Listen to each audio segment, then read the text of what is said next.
What's going on, everybody, and welcome to Hustle Haven, your safe space to talk about all things related to entrepreneurship. We are your hosts, River the Realtor. And I'm Taisha Renee. And y'all, this is a big deal. This is a big deal. 2024, new vibes, new everything. New everything. I'm super excited, y'all.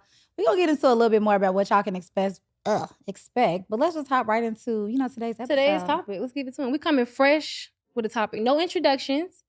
Straight to facts. Straight to the business of it. So today we're really going to talk to you guys a little bit about entrepreneurship in general, just more so from like a personal perspective, where we came from and kind of our transitions. We did not start off in entrepreneurship, but somehow we ended up here. And I thank God for that. And I think we're doing a good job. It's kind of giving. It's giving very much. So why you don't kick us off with just tell us a little bit about your entrepreneurial journey, how you kind of got here, all that good jazz. Okay, so I feel like my entrepreneurial journey didn't start like most people. Well, if you're lucky anyway, right. Because most times, you got it planned out. Like, I'm going to launch my business this day and I'm going to do this. But I got into entrepreneurship because I got laid off. And I was definitely still applying for jobs, but the jobs wasn't jobbing. Right. So I remember. Wait, was this pandemic? This was pandemic. This was like 2020. Okay. 2020. This was like right when the pandemic hit and my job said, you got to go. Ooh, Chad, I was so butthurt because I had always had a job. I never thought that I was going to be an entrepreneur. But I remember it like it was yesterday. I was walking outside on my little daily run and I'm just like in my phone, like, Taisha, what do you love? Like, what makes you happy? What do you want to do? Because I really wanted my next step to be like the step of whatever it's going to be. I knew I didn't even like the job that I had. I didn't feel like it was impactful enough. I didn't even feel like it was just relevant to society. Right.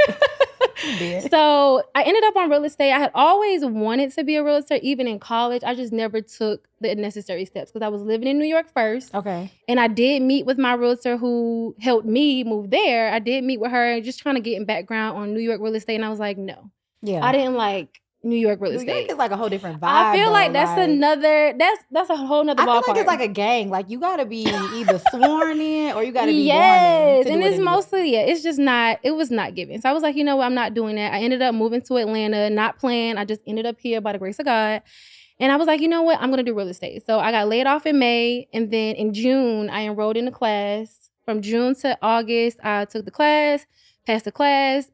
Everybody was trying to be a realtor at that time. Remember, going to take the test was backed up. I got done in August. Because we couldn't go in the test room with like a big group. It was like 5 people at a time. Yeah, they only had a certain amount of people who could come. So I finished like early August, but I couldn't go take the state test until the end of September.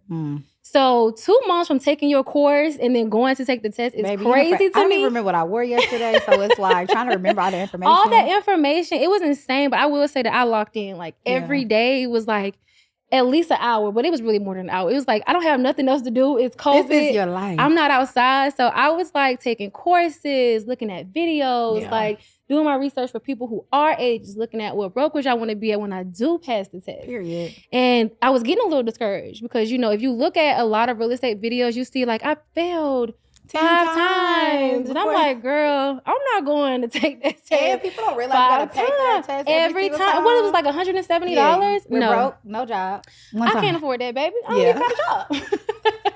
So I passed the test by the grace of the Lord. And then I think October, November, I started like, I didn't immediately like, I'm a realtor because I'm big on education. And I feel like this is one place entrepreneurs really be sleep. Like people jump into these different industries, but you don't do your research.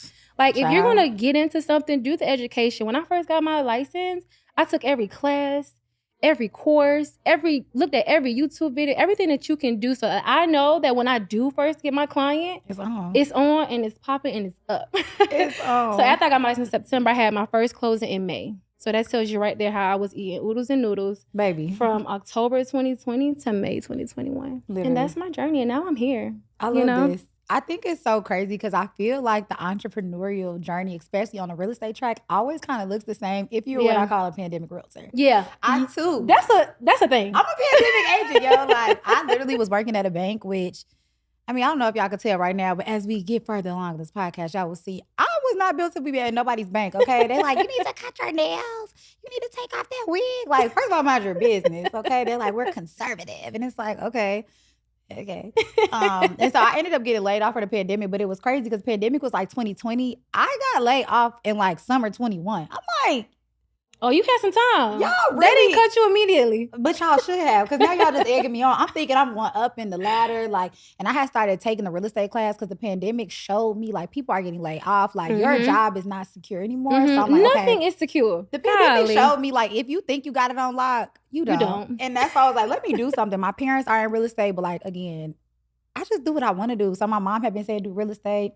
I'll do ballet. You don't want to listen. I'll be an astronaut. Baby, I'll be a stylist. I'll do anything but what my mama's saying. Shout out to my mama. I'm about to say, thanks, Mom. But literally, I had took the class and I did it just because, you know, when you talk yourself into doing something, but I wasn't committed to it. My birthday is right after Thanksgiving. Come back from Thanksgiving break. I got a meeting with HR. I'm thinking they finna say, like, it's your birthday. Take some extra time. Love yourself. They're like, so let's talk severance. Severance. I love a good severance, though. But who y'all talking to? Christmas is in 3 weeks. My birthday is tomorrow. Why are y'all being like that? And just randomly, I had finished the class. I'm like, let me go take this national test and start doing some real estate because, baby, that severance package wasn't talking about nothing. So I literally got my severance package, and then I think I had like $4,500 in my 401k.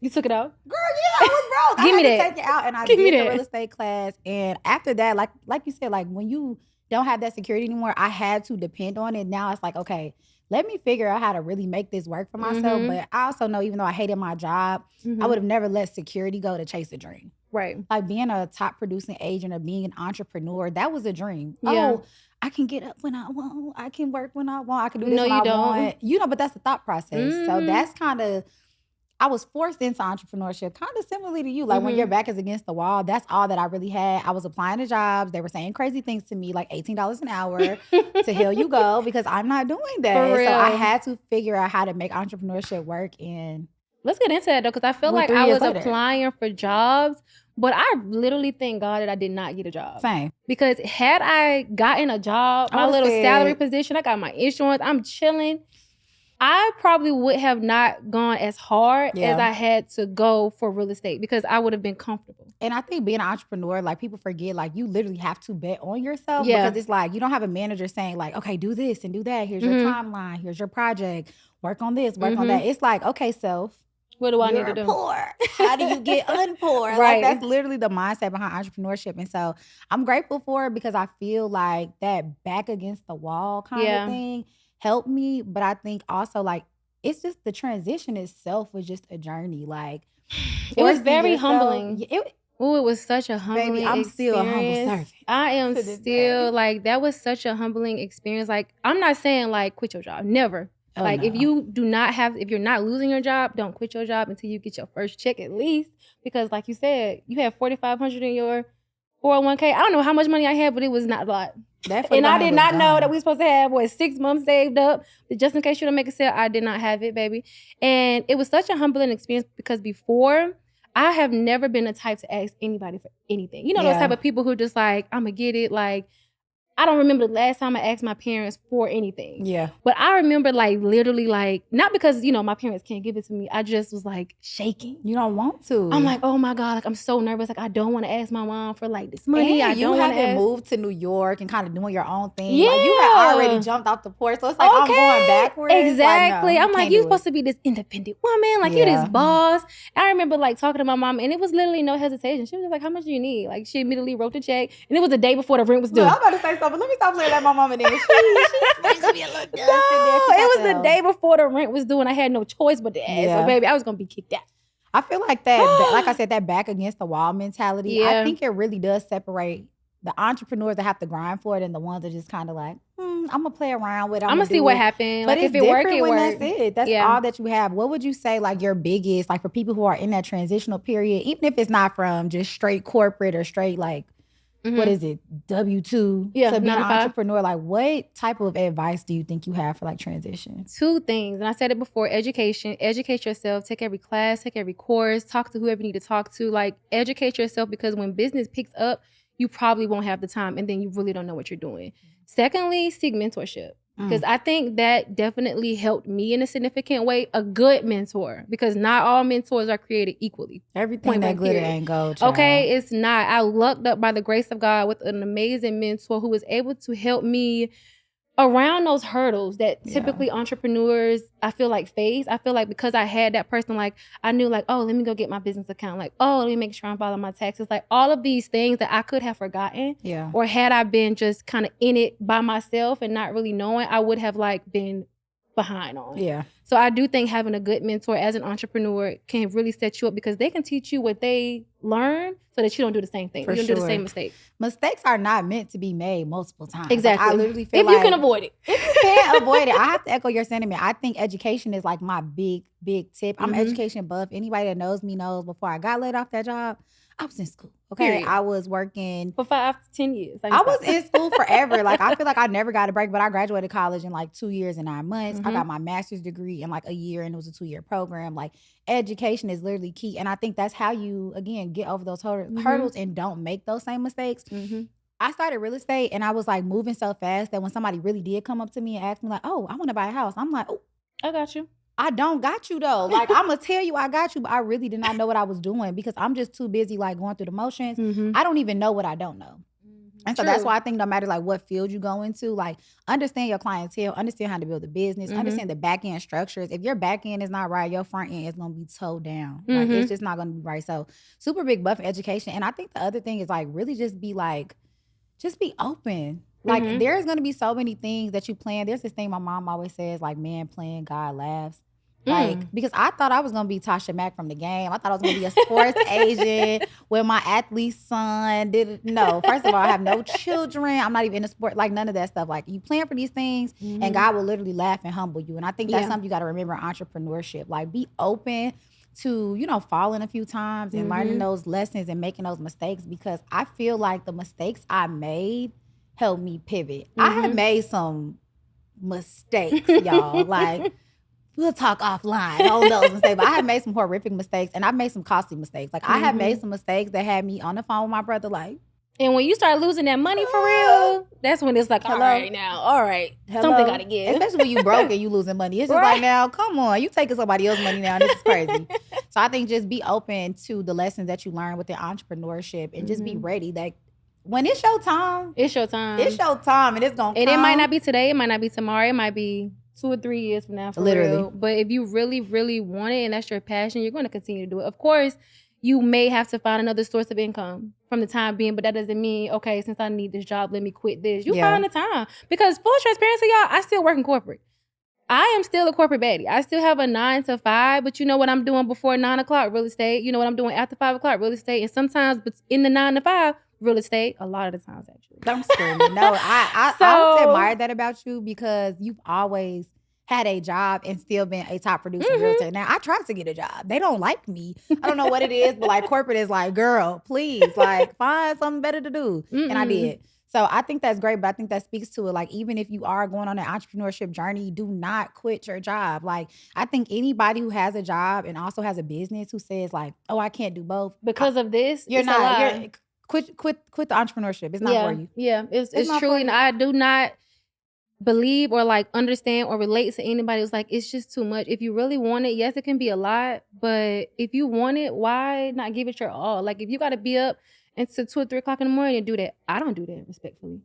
But if you have to like go out of your way to do something, then why not do it for the end game? Because you see the potential. Like I know what I can do as an individual. Like I know that I'm that girl. Yeah, I think you gotta want it bad enough, and I feel like that's kind of how we ended up on this couch. Yeah, that's why we're here. Like we wanted it bad enough, and I think that we've also learned some like incredible lessons in our journeys, like humble, but real flex, y'all. Like we've only been in humble, real estate. But don't play with us. Yeah, like we only been in real estate a few years, and I think like already emerging as like top producing agents, servicing and selling so many homes. The volume that we do, like, and we did this off our own backs, like, you know what I mean. And I think that we can really speak to just the growth and testament to how entrepreneurship can change your life if you're willing to put in the work, and go through the motion and put in the time. Yeah, and this your safe space to figure out how to do that. How to do it. We're here to help, and that's really what you can expect from our podcast. It's like we're going to be talking about scenarios that we've gone through. We're going to be bringing on experts. We have an amazing lineup of people that we're going to bring on here from social media, from branding, everything that you could think of, y'all. We're going to teach y'all how to better or running your business successfully. You know what I'm saying? I think the first thing, like when we were even thinking about the framework and like what it is we wanted to talk about, who it is we wanted to like pivot and talk to, I think we started thinking about the things that we wish we knew in our businesses before we really started our businesses. One thing I always tell everybody is my back end systems did not exist. And people used to always say like, oh, what's your process look like? Or how did you do? And I'm like, process, babe. Girl, my only focus right now is closing the house. So I can pay these bills. Like it was never anything about back ends or anything like that. And so when business did start picking up, like I just wasn't able to keep up with a lot of it. I lost out on a lot of business because of that. I think I took a very big hit in my business. And it's something that I'm okay and comfortable with talking about because I don't want it to happen to somebody else. Right. I think that like everything that we've kind of pre-planned and pre-plotted for this podcast, like I'm excited. It's necessary. It is not just real estate, y'all. Like I know that we are realtors, but if you're in e-commerce, if hairstylist, nail tech, whatever, if you own your own business, these topics are relevant to you as well. Like don't think we're gonna be talking about real estate because we're really not. Okay, it's about the business and the business only. The realtor might be in the name, but baby, it's more than real estate because we both are in the e-commerce space. Yeah, we both are in like a service business. But I wasn't a fan. You did. I liked your e-commerce business, but I wasn't a fan. I didn't like the back end of that. So shout out to e-commerce because that's a lot. And I think that's something we'll talk about. But yeah, I think that's a really like we have very, very versatile platforms and very, very versatile places in entrepreneurship. And so I think that's going to be something that we can pivot and talk about. But tell me this before we kind of wrap this first episode up. What are you the absolute most excited about for the entire podcast? I'm really excited about the guests in the listen, y'all, I'm just going to give it to y'all. We have a whole outline. We have a whole outline for the entire year. Like we know exactly what we're about to be talking about.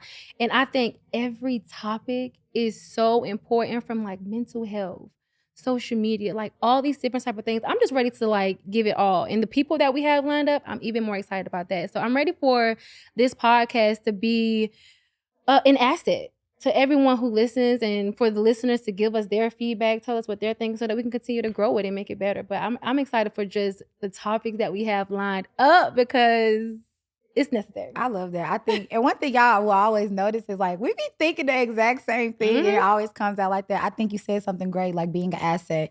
What I'm most excited about is like the change that's going to happen. Yeah. I think that it's only going to take for one person to see one episode and it be like, that's what I was missing. That's what I needed to know. Like the guests we have are experts in their fields, but their fields all fall within the scope of entrepreneurship. Again, the social media, the branding, legalizing your business, really understanding back ends, processes, the scope of the work. Like literally everything that you need to know as not even a new entrepreneur, but a seasoned entrepreneur. Yeah, because I'm sure you probably don't got your stuff in order either. Yeah. Because we still working on ours as well. We still working on ours as well. We're learning and growing together. It's a safe space. It's a safe space. I think the name speaks for itself. It's truly a safe haven for entrepreneurs to come learn. And I think we'll also be getting really, really personal with y'all for y'all to ask questions and really kind of talk through with us. Like, I think we're okay with putting our business on the front street so that y'all don't have to go digging in our business. We can just tell y'all about it. So I think I'm really excited. This is the first episode of many, but tune in bi-weekly. We'll be dropping every Monday. On your way to work, listen to us. We'll be in there, fresh, 8 o'clock a.m. Okay, period. Y'all can tune in, get the gems, and really turn it into a podcast about entrepreneurship that's really going to walk with you guys, guide you guys, and really get y'all through the finish line. We are really y'all homegirls, but we are entrepreneurs too. Okay? Period. I love this. Are we going to cheers out? Yeah. Let's do it. See y'all in 2 weeks. Okay, into a great season. To a great season. Bye, you guys.